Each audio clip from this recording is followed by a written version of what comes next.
Au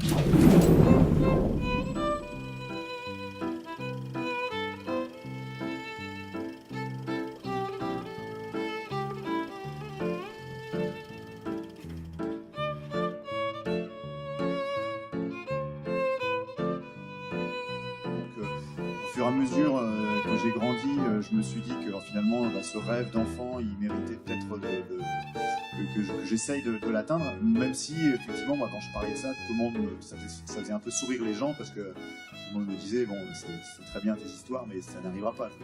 Regarde autour de toi, t'es à 1000 lieues de tout ça. Mais voilà, aujourd'hui, j'ai 41 ans, ce rêve-là, il a commencé quand j'avais 10 ans, et j'ai mis 30 ans à aller au bout. Entre-temps, j'ai fait des études de réalisateur. Moi, j'ai fait une école de cinéma en Belgique. Et puis, à partir du moment où j'ai commencé à devenir de plus en plus, à m'impliquer de plus en plus dans ce sport, j'avais moins de temps pour me concentrer sur les projets de réalisation. J'ai eu des enfants et je suis marié, donc je ne pouvais pas être parti tout le temps, puisque là, je suis quand même quasiment absent de chez moi pendant 3 mois en hiver. Et donc, et puis les années passant, je me suis dit quand même, il faut que je fasse un film là-dessus. Parce que je rencontrais beaucoup de gens, comme tu le dis, qui me disaient, mais c'est pas possible, enfin, on n'y croit pas. D'ailleurs, maintenant, quand je vais rencontrer des producteurs dans cette tenue avec des lunettes, ils me disent, mais alors ce gars, c'est qui, où est-ce qu'il habite? Et ça m'arrive souvent, je parle pendant une demi-heure du projet, et à la fin, je leur dis, mais vous avez conscience que c'est moi le gars dans le film? Quoi? Ah non, mais pas du tout. Et pour eux, c'est voilà, ils n'arrivent pas à... Et c'est ça qui est impressionnant, parce que les gens n'imaginent pas que voilà, quelqu'un qui vit à Lille, qui vit toujours là, arrive à mener ces choses-là. Mais de même que mener ces projets-là à terme, construire un film, et je pense que l'histoire, elle est là, elle existe. Après, il faut réussir à convaincre des gens que cette histoire, elle vaut le coup d'être racontée, et convaincre à la fois des productions, mais des chaînes de télé aussi, qui vont mettre de l'argent pour qu'on puisse... raconter cette histoire. Je pense que, d'abord, quand on fait un film comme ça, et quand on fait même n'importe quel film, il faut travailler la narration, en fait, parce que voilà, moi, ce que je fais en 2 minutes, je peux l'avoir raconté, mais quelqu'un va me dire, oui, bon, un film d'1 heure là-dessus, on va s'ennuyer, quoi. Donc c'est un peu une histoire qui se raconte. Bien sûr, la façon dont on la raconte, même si c'est du réel, on n'est pas dans de la fiction, la façon dont on va raconter l'histoire, elle est importante, et il faut réussir à convaincre les producteurs ou les chaînes de télé que cette histoire, elle va être captivante pendant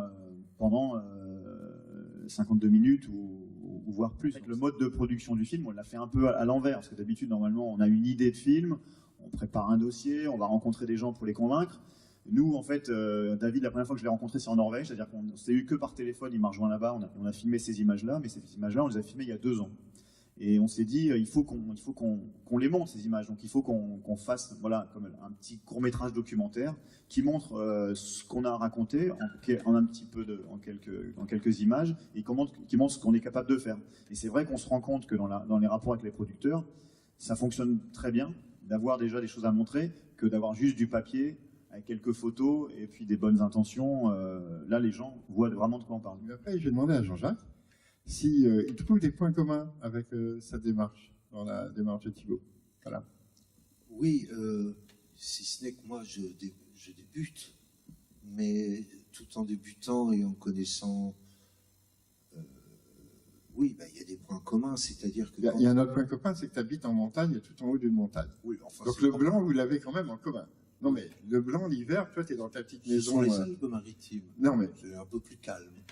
Non, mais tu vis quand même parfois coupé du monde aussi. Oui, là-haut. Au moins une semaine, oui. Non, mais bon. Non, ce que je me... oui, voilà. Parce que moi, je commence à faire des films, mais que depuis 2 ans. Donc, je débute.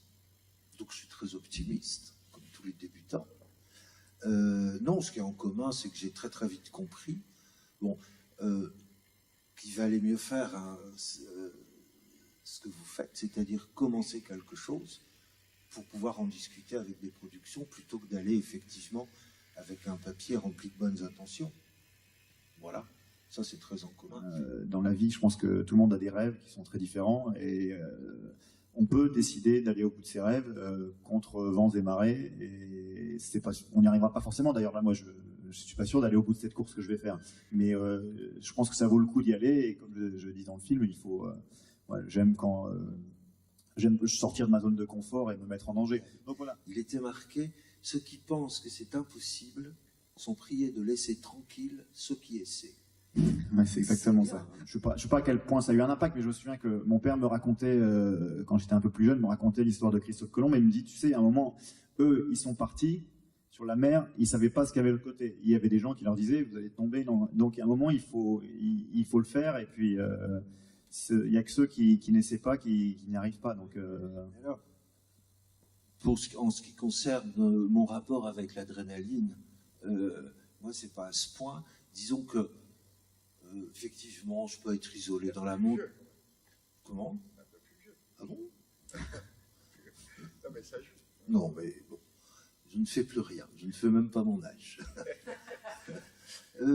Non, alors, c'est pas l'adrénaline. C'est effectivement, je vis dans un endroit qui était réputé par les gens de mon village un peu inhabitable. Et je suis bien content qu'il devienne de plus en plus habitable.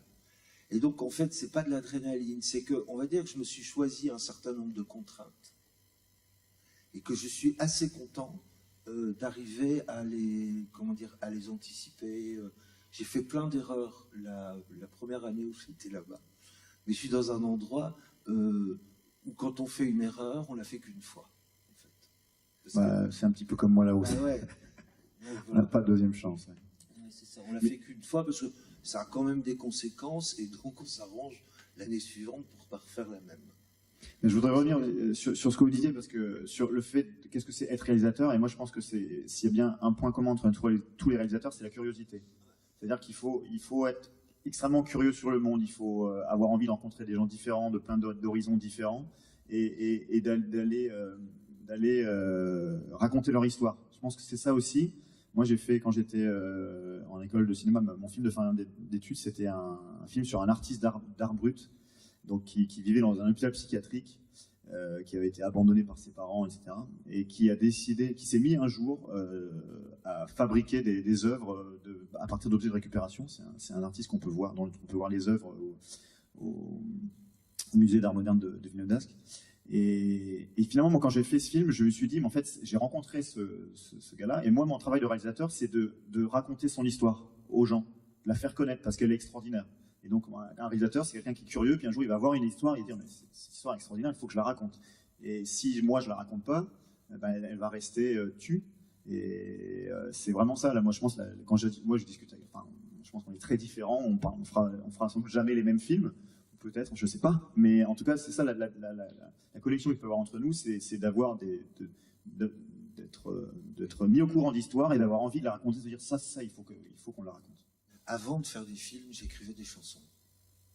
Je n'ai jamais pensé au public qui allait l'entendre. Absolument jamais. Je pensais à quelqu'un.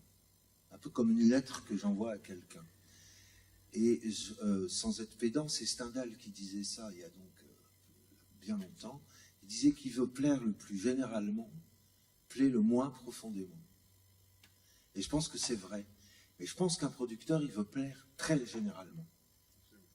Et des fois, ça enlève du quelque chose. Parce que quand on écrit une chanson ou qu'on écrit le texte d'un film, moi, je sais à qui je pense quand je l'écris. C'est-à-dire que c'est à cette personne-là, ou à 2-3 personnes à qui je pense de temps en temps, que j'ai envie de faire plaisir ou de séduire.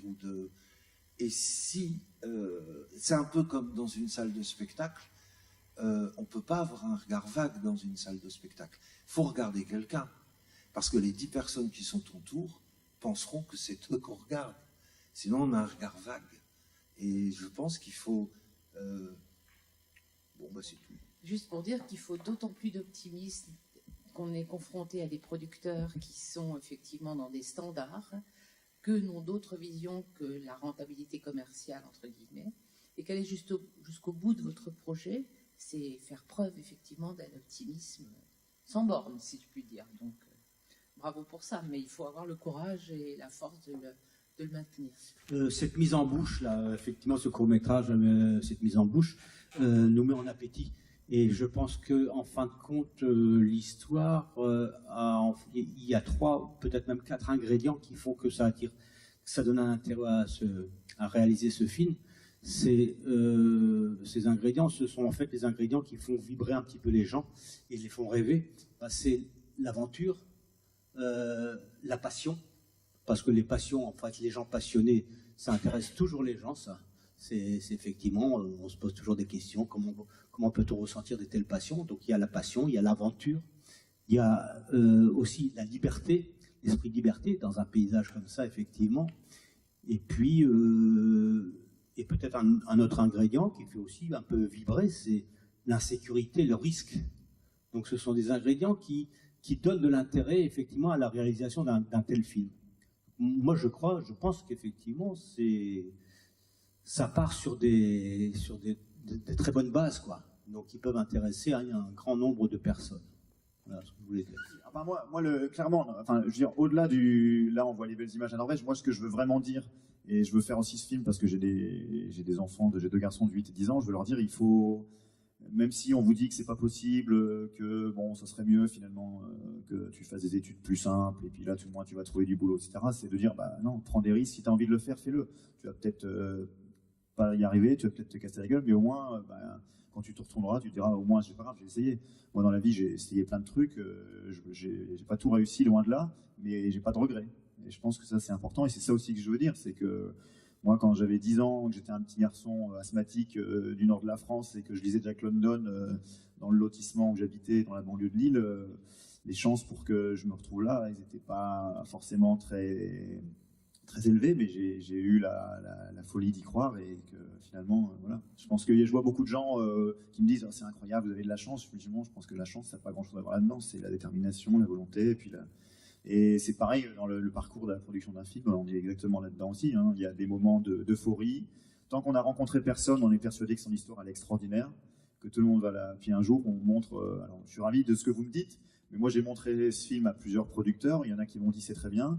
Et il y en a qui m'ont dit non, tu devrais pas le montrer parce que je pense que c'est pas la narration, elle est pas assez forte dans le film. On sent des choses, mais la façon de c'est raconté, c'est pas assez. Selon je suis assez d'accord. Donc d'ailleurs, on a remonté un petit teaser qui est un peu plus, un petit peu plus fort en termes de narration. Et donc voilà, parfois on rencontre des gens comme vous qui vous disent ah, c'est extraordinaire, ça va bien se passer. Puis le lendemain matin, on rencontre quelqu'un qui dit non mais ça m'intéresse pas du tout, ça marchera jamais, etc. Donc il faut y croire, il faut avoir une vision à long terme et il faut rien lâcher. Oui. Non, moi je voudrais dire, effectivement cette affaire d'histoire qui se raconte, ça me paraît tout à fait essentiel. Vous êtes quand même dans la notion de dépassement, et je pense que c'est ça qui est intéressant, et surtout de dépassement et de transmission. C'est-à-dire que quand on a fait, la petite équipe qui a voulu créer ce festival du film, elle s'est dit, on a un message à transmettre. Et vous, les réalisateurs, vous avez un message aussi à transmettre. Et on s'est rendu compte que ce festival du film était un magnifique outil pour transmettre. Donc on voudrait transmettre aux jeunes, merci à ceux qui viennent régulièrement avec des associations. Vous-même, vous pouvez devenir des ambassadeurs, si vous maîtrisez bien un certain nombre de choses, si vous maîtrisez. Mais je veux dire, il n'y a rien de plus passionnant dans la vie, et les éducateurs de ça aussi, que de transmettre. Je dirais que quelque part, la seule chose, que ce soit pour nos enfants, que ce soit pour d'autres, la seule chose qu'on veut, c'est de transmettre nos savoir-faire, nos idées, etc. Après, chacun fait ce qu'il veut. Maintenant, on est convaincu qu'une histoire doit être racontée, il faut convaincre les autres. Et c'est là la vraie difficulté.